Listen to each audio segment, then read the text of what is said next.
우리는 평안을 원하죠. 고난을 원하지 않습니다.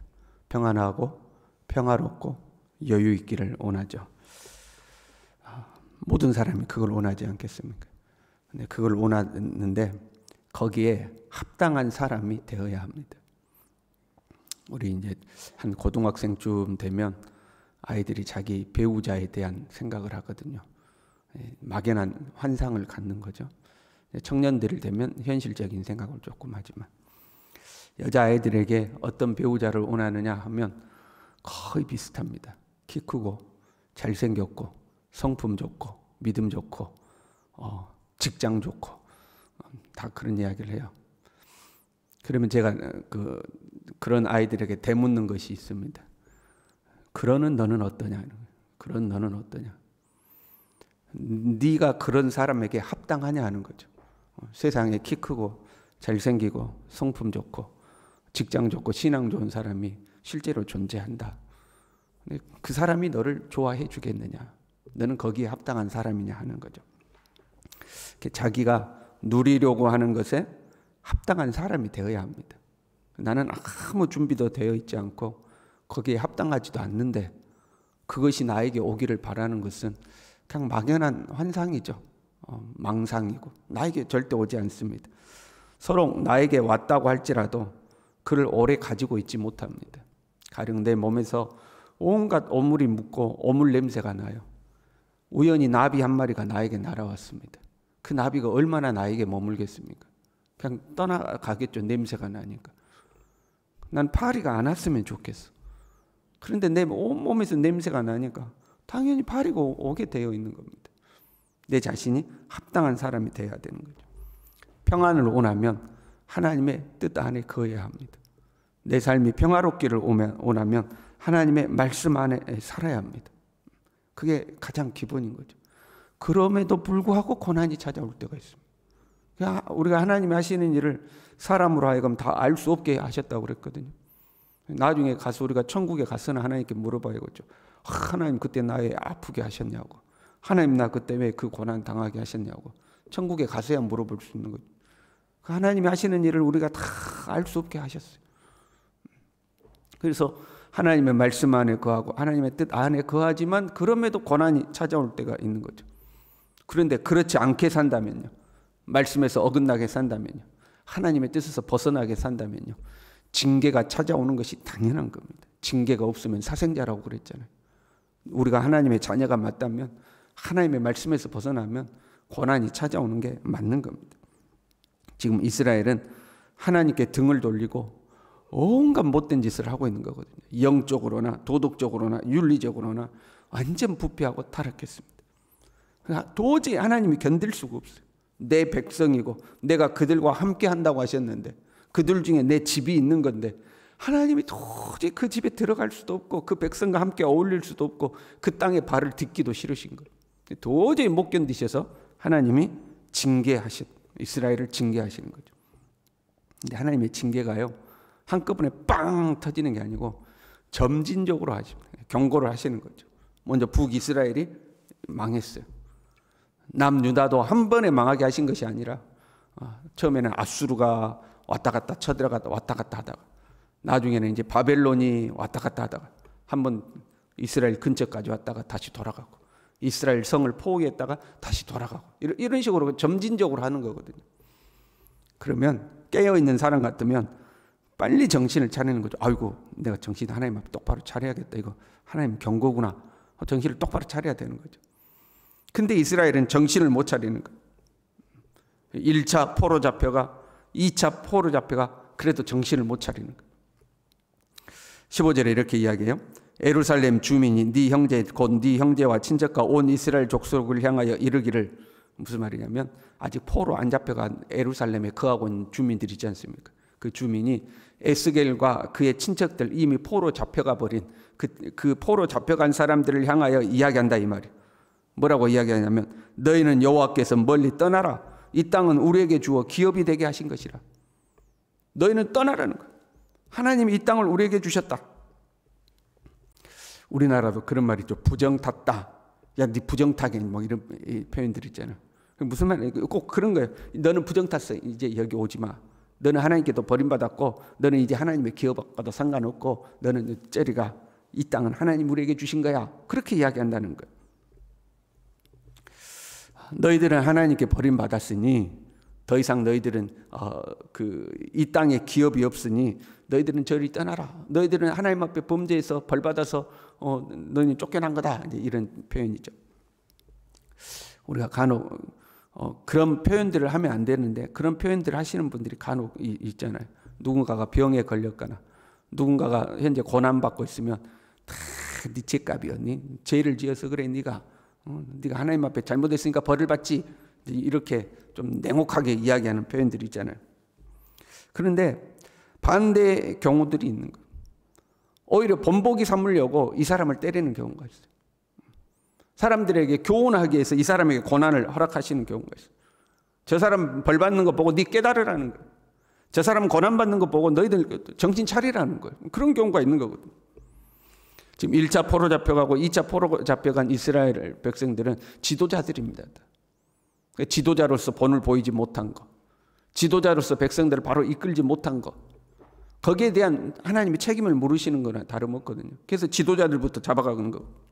그럼 남아있는 사람들은 왜 남아있느냐? 잘했느냐? 그게 아니거든요. 아직 이스라엘에 포로 안 잡혀간 사람들이 하나님 앞에 잘해서 남아있는 게 아니에요. 잡혀가는 사람들을 본보기로 잡아가신 거지. 그럼 남아있는 사람들이 회개하고 하나님 앞에 정신을 차려야 되는데 그렇게 안 하는 거예요. 아이, 너희들 저리가 이제 우리 세상이야 그러고 있는 거. 16절에요. 내가 비록 그들을 멀리 이방인 가운데로 쫓아내어 여러 나라에 흩었으나 그들이 도달한 나라들에서 내가 잠깐 그들에게 성소가 되리라. 하나님이 비록 쫓아냈지만 하나님이 함께 하신다는 거예요. 내가 그들을 비록 이방으로 쫓아냈지만 내가 그들과 함께해서 그들에게 성소가 되어주겠다는 거예요. 고난을 받았어도요, 어려움 중에 있었어요, 하나님께 매를 맞는다 할지라도요, 하나님이 함께 하신다는 거예요. 비록 하나님 앞에 범죄해서 지금 쫓겨나고 거기서 고생하고 있지만 그래도 하나님이 그들과 함께 하신다는 거예요. 이들도 잘한 거 없어요. 이들도 잘못했어요. 예루살렘에 남아있는 사람도 잘못했고 바벨론 포로 잡혀간 사람도 잘못했는데 하나님이 누구와 함께 하시느냐? 포로 잡혀간 사람들과 함께 하시겠다는 거예요. 아이들이 집에서 이제 집에서 아이들이 있는데 부모님이 아이들에게 너 이거 하지 마 하고 금했어요. 근데 아이들이 약속을 안 지켰어. 그랬더니 부모님이 오늘 너희들 외출 금지야 하고 외출 금지를 징계를 한 거죠. 엄마 말 안 들었지? 오늘 외출 금지야. 방에서 나오지 마. 그렇게 했어요. 두 아이가 있는데 한 아이는 부모님이 징계를 내려서 그래 내가 잘못했지 하고 부모님 시킨 대로 외출 금지를 지켰어요. 한 아이는 엄마 외출하고 없는 사이에 슬그머니 밖에 나갔다 왔어요. 누가 잘한 거예요? 엄마가 안 계셔도 엄마가 너 외출 금지했을 때 징계를 따른 것이 옳은 거잖아요. 근데 징계를 어긴 애가 징계를 따르고 있는 애에게 놀리는 거예요. 야, 엄마도 없는데 네가 있냐? 야, 괜찮아, 나와. 뭐 엄마도 없는데 뭐 때 있다 엄마 올 때 다시 방에 들어가면 되지. 뭐 이렇게 하는 거죠. 같은 고난이라도 하나님의 뜻이 있는 거예요. 같은 고난이라도 그 고난을 따르는 하나님의 뜻이 있는 거예요. 예루살렘에 남아있는 자들은 사실 하나님의 뜻이 아니에요. 그렇잖아요. 선지자들 통해서 바벨론에게 항복하고 바벨론에 포로 잡혀가는 것이 하나님의 뜻이라고 그랬거든요. 그러니까 잡혀간 사람들은 자신들이 의도한 바는 아니지만 어찌됐든 간에 하나님의 뜻 안에 있는 거예요. 비록 징계를 받고 있지만. 그래서 하나님이 그들과 함께 하신다는 거예요.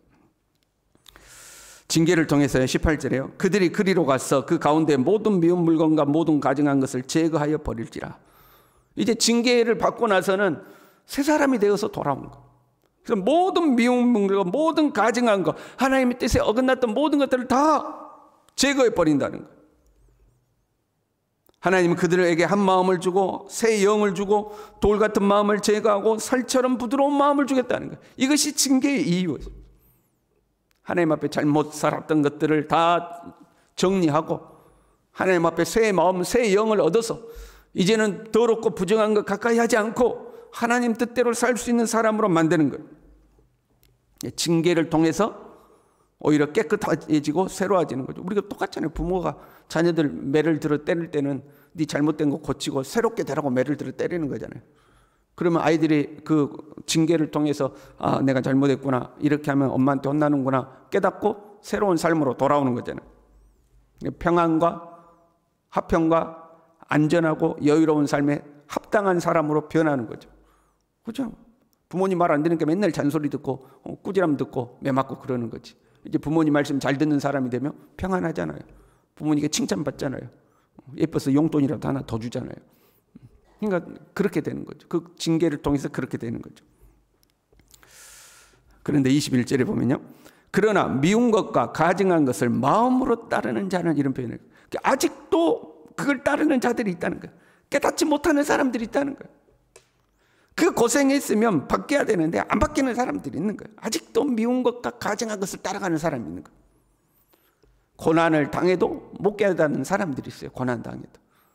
하나님의 심판이 점진적으로 오니까 못 깨닫는 사람들이 있어요. 이래도 괜찮네. 왔다가 다시 가네. 왔다가 다시 가네. 아이고, 이번 이익이 넘겼네. 그러고 못 깨닫는 거죠. 못 깨닫는 사람이 있어요. 그러나 한편으로 자신들이 예루살렘에 남아있다고 뭐 지금 못 깨닫는 거예요. 아이고, 저것들은 야, 다 포로 잡혀갔어. 너희들은 멀리 떠나. 이 땅은 이제 우리 거야. 어째 고생하는 거 봐. 죄를 지었으니까 저 벌을 받지, 고난 받지. 나 봐봐, 아무렇지도 않잖아. 자기들은 아무렇지도 않다고 못 깨닫는 거야. 나는 현재 평안하고, 현재 나는 예루살렘에 있고, 현재 나는 문제가 없으니까 나는 문제가 없다고 생각하는 거야. 하나님 앞에 아무 문제가 없다고 생각하는 거야.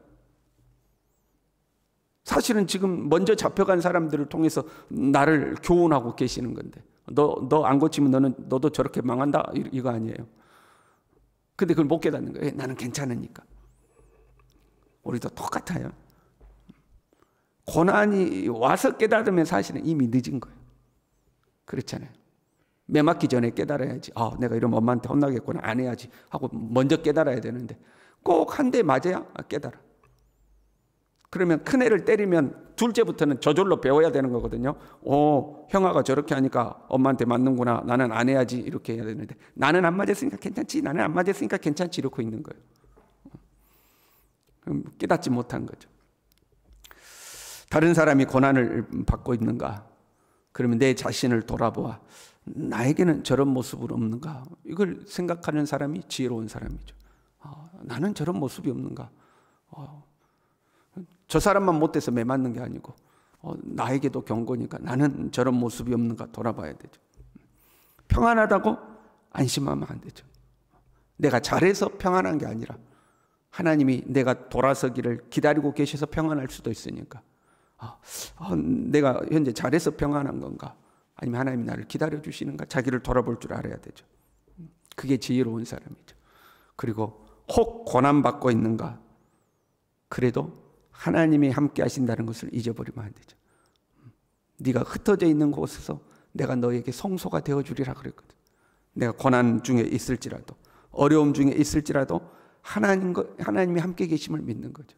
비록 내가 범죄해서 고난을 당한다 할지라도 그래도 하나님이 함께하고 계시는 거예요. 거기서 돌아서면 되는 거예요. 거친 마음 먹지 말고, 반역하는 마음 먹지 말고. 자녀들이 혼나면 순종하는 자녀들이 있는가 하면 오히려 반항하는 자녀들도 있잖아요. 그러니까 하나님 앞에 반역하는 마음 먹지 말고 하나님의 이끄심에 순종하면 고난도 끝이 나고 하나님이 우리를 새롭게 하시고 또 그 새로워진 것에 합당한 것들을 주는 거죠. 저와 여러분 이렇게 지혜로운 하나님의 사람으로 살 수 있기를 바랍니다. 기도하겠습니다. 하나님 아버지, 다른 사람이 고난받으면 내 자신을 돌아볼 줄 알고 평안하다고 방심하지 아니하고, 혹 내가 고난 중에 있을지라도 하나님이 함께 계심을 믿고 그 고난 속에서 주님의 인도에 순종할 줄 아는 지혜로운 사람, 깨달을 줄 아는 사람 될 수 있도록 우리 모두를 인도하여 주시옵소서. 예수님의 이름으로 기도 올리옵나이다. 아멘.